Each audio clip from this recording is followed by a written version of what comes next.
জানো তো বন্ধুরা, এখন কি হয়েছে, মানুষ সত্যটাকে পছন্দ করে, কিন্তু সেই সত্যিটাকে নিয়ে কোনো মানুষ যখন কোনো কথা বলে,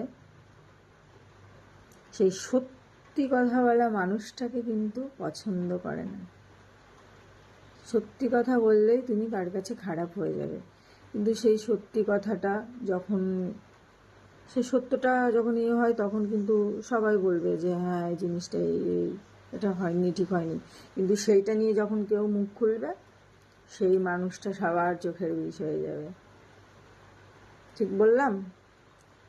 তোমাদেরকেই এটা আমি প্রশ্ন করলাম, যদি ঠিক বলি কমেন্টে জানিও। সবাই ভালো থেকো, সবাইকে টাটা।